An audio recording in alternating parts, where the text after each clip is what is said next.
오늘은 누가복음 9장 43절에서 48절의 말씀을 같이 보았으면 좋겠습니다. 누가복음 9장 신약성경 108면입니다. 43절에서 48절까지를 우리 교독하겠습니다. 43절, 사람들이 다 하나님의 위엄에 놀라니라. 그들이 다 그 행하시는 모든 일을 놀랍게 여길세 예수께서 제자들에게 이르시되, 44절, 이 말을 너희 귀에 담아두라. 인자가 장차 사람들의 손에 넘겨지리라 하시되, 그들이 이 말씀을 알지 못하니 이는 그들로 깨닫지 못하게 숨긴 바 되었습니다. 또 그들은 이 말씀을 묻기도 두려워하더라. 제자 중에서 누가 크냐 하는 변론이 일어나니 예수께서 그 마음에 변론하는 것을 아시고 어린아이 하나를 데려다가 자기 곁에 세우시고 그들에게 이르시되, 누구든지 내 이름으로 이런 어린아이를 영접하면 곧 나를 영접함이요, 또 누구든지 나를 영접하면 곧 나를 보내신 이를 영접함이라. 너희 모든 사람 중에 가장 작은 그가 큰 자니라. 아멘. 오늘 성령축제의 말씀의 제목은 제자들 중에서 일어난 변론, 이런 제목으로 잠시 하나님의 말씀을 보겠습니다. 여러분, 예수님의 제자들은 사실은 많이 있습니다. 70인의 제자도 있고, 그러니까 제자라는 그룹이 여러 범위의 그룹이 있는데, 우리가 말하는 그 사도들, 그 제자들은 누구냐? 시몬 베드로와 동생 안드레, 세베대의 두 아들 야고보, 요한, 이렇게 쭉 예수님이 하나씩 부른 특별한 제자들이 있습니다. 그래서 우리가 주일날 말씀 나눈 것처럼 시몬, 베드로, 안드레는 이제 형제죠. 그리고 야고보와 요한도 형제. 그들은 누구냐? 갈릴리 어부에서 물고기를 잡던 어부였습니다. 또 마태는 어떤 사람이냐? 그 사람은 멸시를 받던 세리였습니다. 당시 로마 제국의 식민 통치 아래서 로마를 위해서 일하던 세금을 걷던 사람, 동족들에게 배신자라 낙인이 찍힌 세리가 마태였고, 다른 제자들도 보면 역시 세상적으로는 별로 내세울 게 없는 그런 비천한 자들입니다. 어떤 분이 연구를 했는데, 그 예수님의 제자들은 오늘날의 기준으로 보면 회사에서 채용하지 않을 사람들인 거예요. 면접을 봐서 떨어뜨릴 사람들을 예수님이 뽑은 겁니다. 비천한 자들. 근데 예수님이 그들에게 찾아오셨습니다. 한 사람 한 사람 삶의 현장에 뭐라 하시냐? 나를 따르라. 아멘.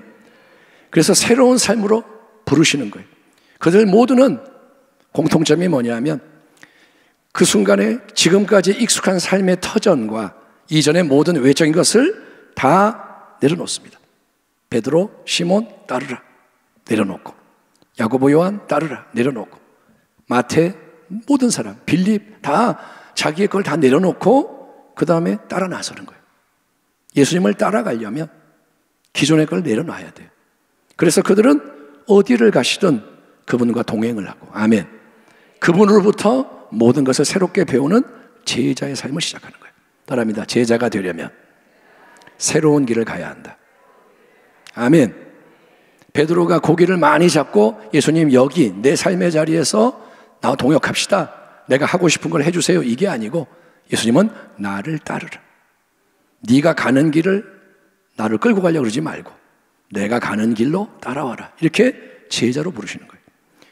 그러면 제자들에게 예수님은 어떤 일을 행하실까요?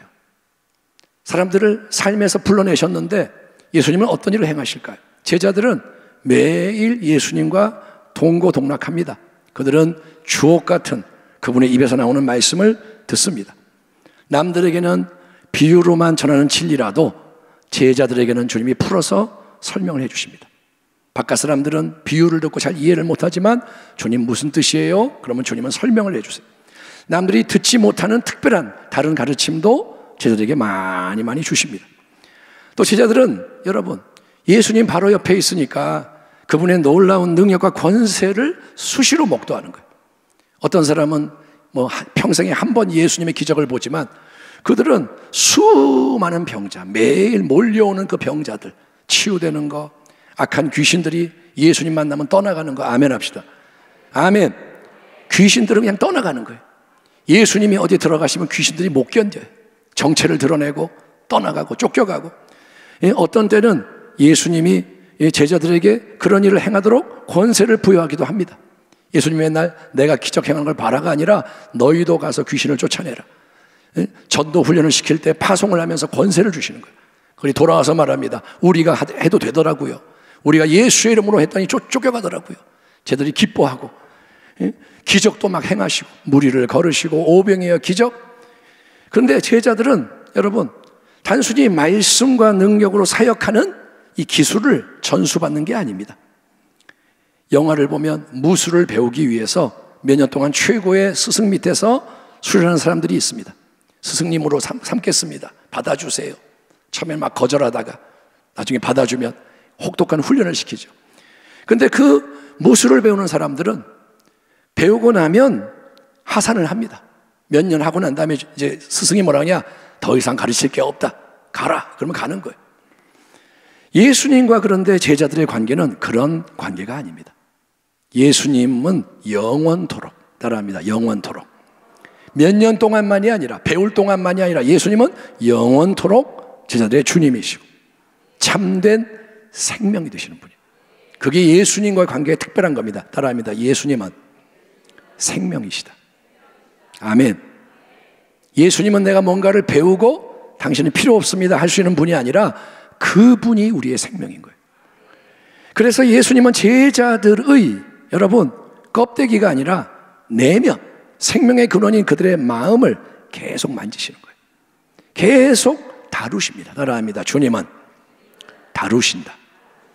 주님이 다루시는 사람은 누군지 아세요? 사랑하는 자들이에요. 아멘. 주님과 상관이 없는 바리새인을 다루지 않아요. 근데 주님의 제자는 다루시는 거예요. 계속 만지십니다. 인생을 속에서부터 새롭게 변화시키기 위해서 주님은 계속 제자들을 깨우치시고 훈련을 시키시는 거예요. 오늘 본문을 보면 이제 예수님이 마지막으로 예루살렘을 향해 여행을 시작하려고 하는 시점입니다. 51절을 읽지 않았지만 51절에 뭐라고 되어 있냐? 예수께서 승천하실 기약이 차감해 예루살렘을 향하여 올라가기로 굳게 결심하시고, 마가복음의 특징은, 누가복음의 특징은 뭐냐면 9장 51절부터 이제 긴 여행이 시작되는 거예요. 사도 바울이 사도행전에서 여행을 했듯이 예수님이 긴 여행을 하는 그런 내용이 쭉 나오는데, 이제 마지막으로 승천을 앞두고 십자가 대속을 위해 올라가야 하는구나 주님이 아시고 떠날 준비를 하는 그 시점인데, 제자들 사이에는 오늘 본문을 보니까 누가 크냐, 우리 중에 누가 더 높은 자냐, 서열을 따지면 누가 먼저냐 위냐, 이 문제를 놓고 변론과 다툼이 벌어진 것을 알 수가 있습니다. 집안의 형제들 사이에는 서열이 정해져 있습니다. 큰형, 둘째형, 셋째, 막내, 나이로 서열이 이미 정해져 있지 않습니까? 그런데 제자들 사이에는 그런 서열이 정해져 있지는 않습니다. 물론 시몬 베드로는 자기가 제일로 주도적이니까, 영향력이 크니까 내가 수제자야 라고 우겼을 겁니다. 베드로는 수제자가 맞습니다. 영향력이 커서 수제자가 됐고 제일 먼저 부름받았고, 요한은 그럴 겁니다. 예수님이 제일로 예뻐하는 사람은 나야. 내가 주님의 애제자야. 다른 제자들도 다 자기가 다른 놈들보다는 낫다 그렇게 생각합니다. 예? 비슷비슷한 사람끼리 모여가지고 빌립은 뭐라냐? 내가 제일 똑똑해. 니네는 계산도 잘 못하지?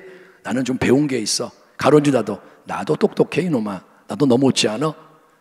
그리고 뭐 또 다른 시몬이 있는데 그 사람은 뭐냐? 열심당원. 그 사람은 나라를 위한, 민족을 위한 애국심을 자랑할 거고, 내가 얼마나 많은 모험을 했는지, 무용담을 자랑할지 모릅니다. 아무튼 제자들 사이에는 한 번만이 아니고 여러 차례 내가 더 크다, 너희보다 내가 서열이 높다, 다툼이 있었던 것을 확인할 수가 있습니다. 얼마 전에 예수님은 시몬 베드로의 신앙 고백을 들으신 다음에 나 인자는 이제 많은 고난을 받고 죽임을 당하고 제3일에 살아나게 될 것이다, 처음으로 예수님이 십자가 고난이 기다리고 있다는 것을 예고하셨습니다. 그 전에 십자가 얘기를 안 하시다가 베드로의 신앙 고백을 들으시고 이제 나는 고난을 받고 죽고 부활할 것이다 말씀하셨습니다. 그리고 예수님이 뭐라 하냐? 누구든지 나를 따라오려거든 자기를 부인하고 날마다 제 십자가를 지고 나를 따라야 한다 말씀하셨습니다. 또 이 제자들 사이에 누가 더 크냐 변론이 일어나기 바로 직전에도 우리가 읽었잖아요. 예수님은 인자가 장차 사람들의 손에 넘겨지리라 두 번째로 십자가 고난에 대해서 말씀을 하셨습니다. 그랬건만 이 제자들은 예수님의 말씀을 이해를 하지 못합니다. 깨달아지지가 않습니다. 그리고 주님, 이해를 잘 못했어요. 그게 무슨 뜻이에요? 좀 더 상세하게 설명해 주시겠어요? 감히 요청하는 것도 두려워했다고 기록이 되어 있습니다. 그 대신에 그들은 뭐 하느냐? 자, 우리 중에 누가 더 크냐? 누가 더 잘났냐? 나중에 누가 예수님이 세우시는 왕국에서 더 높은 자리, 더 귀한 자리를 차지하게 될 거냐? 이런 문제를 놓고 여러분 기싸움을 하고 있는 거예요. 베드로, 안드레, 야고보, 요한 다 자기가 높다 이걸 주장합니다. 그러니 여러분 얼마나 답답하고 안타까운 일입니까?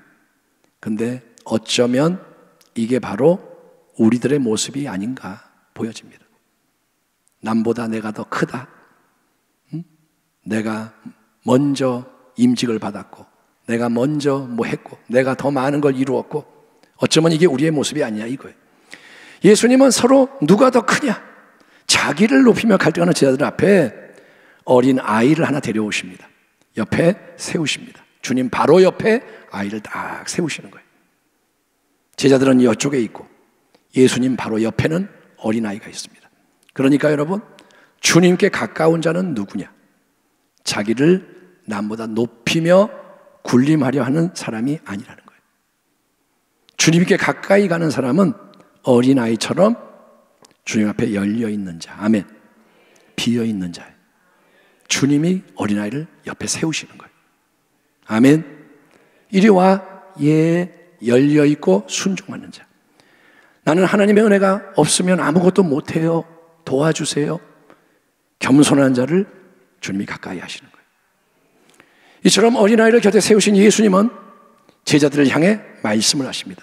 그들에게 이르시되 누구든지 내 이름으로 이런 어린아이를 영접하면 곧 나를 영접하는 것이요 또 누구든지 나를 영접하면 곧 나를 보내신 이 하나님 아버지를 영접함이라.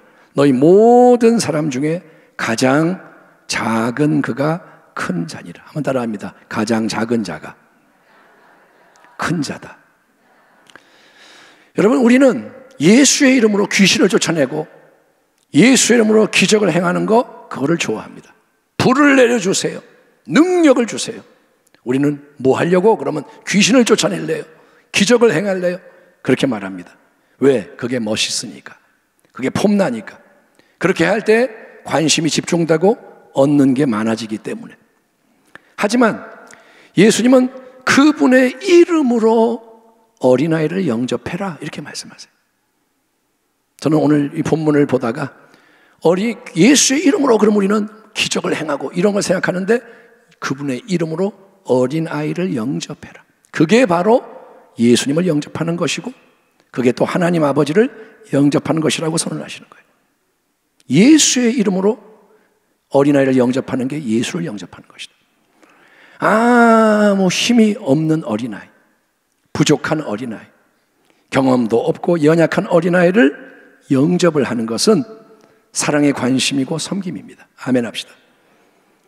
윗사람, 힘 있는 사람을 영접하는 것은 다 합니다. 자기에게 이익이 되니까. 근데 어린아이, 얘는 뭐 나한테 이익이 될 것도 하나도 없는데 영접을 한다. 그것은 사랑입니다.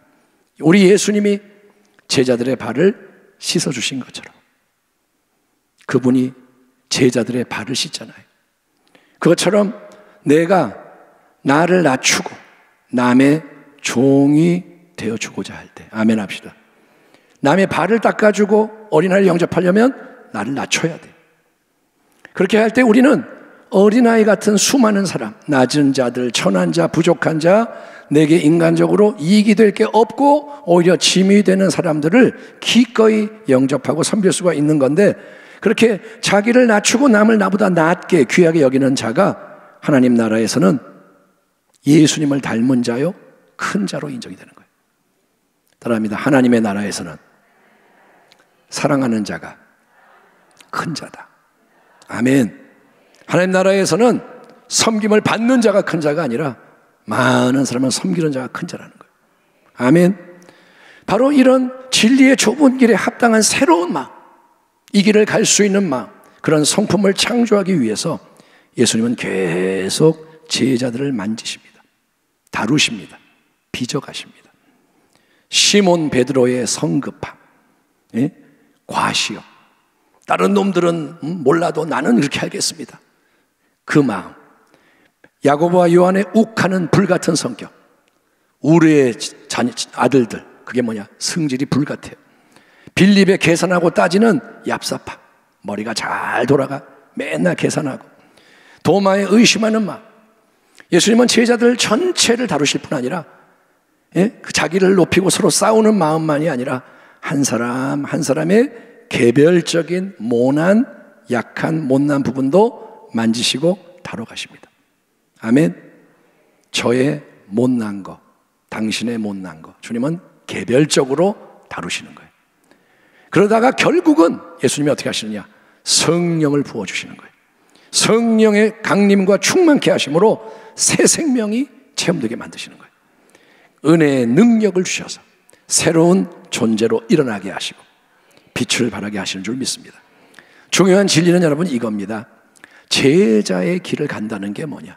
그 첫 번째 들어서는 조건은 모든 외적인 것을 버리고 내려놓고 예수를 따라 나서는 거예요.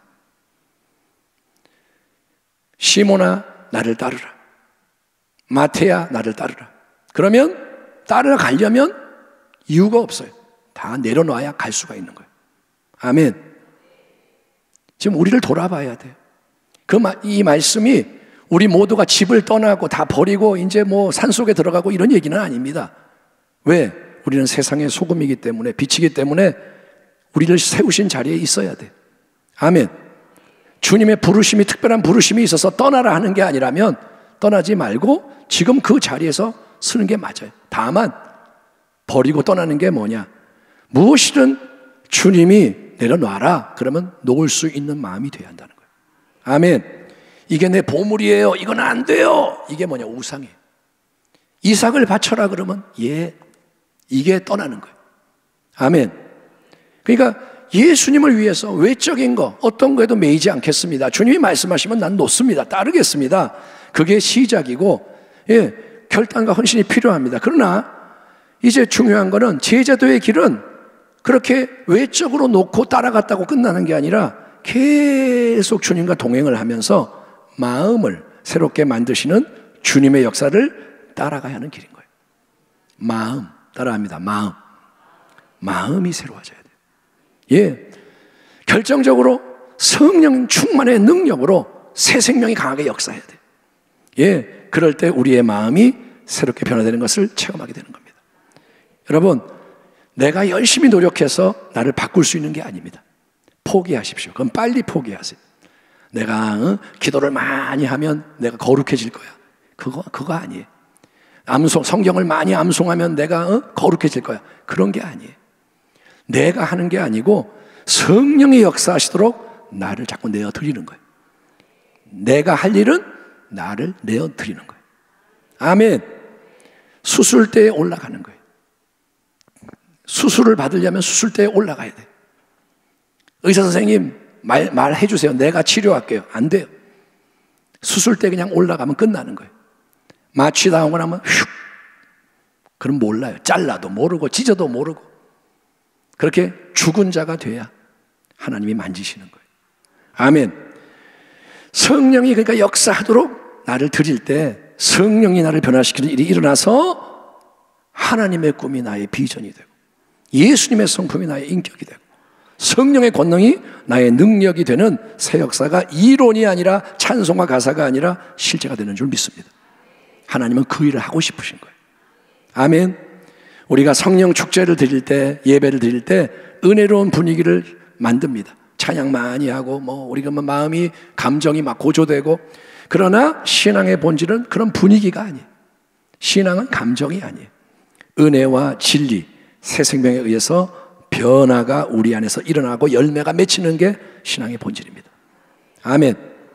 내 마음이 지금 아무것도 안 느껴져도 변화가 일어나면 그게 복된 거예요. 아멘. 내가 천국에 못 갔다 와도 입신을 못해도 괜찮아요. 그런 거 부러워하지 마세요. 그게 본질이 아니에요. 본질은 진리와 은혜로 생명으로 내가 변화되는 거예요. 삶의 실질적인 변화, 외식을 말하는 게 아니라 속에서 나오는 새 생명의 역사가 뭘 보여주느냐? 신앙이 올바르고 살아있고 건강하다라는 증거인 거예요. 아멘. 또 무리에게 이르시되 아무든지 나를 따라오려거든 제자가 되려면 자기를 부인하고 날마다 제 십자가를 지고 나를 따를 것이니라. 누구든지 제 목숨을 구원하고자 하면, 지가 자기 살려고 버둥버둥 대면 잃을 것이요, 누구든지 나를 위하여 제 목숨을 잃으면 내놓으면 구원하리라. 아멘. 예수님의 새 생명이 우리 안에 있습니다. 그게 계속 흘러나올 수 있도록, 모든 상황 속에서 승리할 수 있도록. 아멘. 여러분, 오직 예수, 항상 예수, 더욱 예수, 끝까지 예수, 주님을 따라가며 승리하는 온 교회와 성도가 되기를 주의 이름으로 축복합니다. 기도하겠습니다. 하나님 아버지,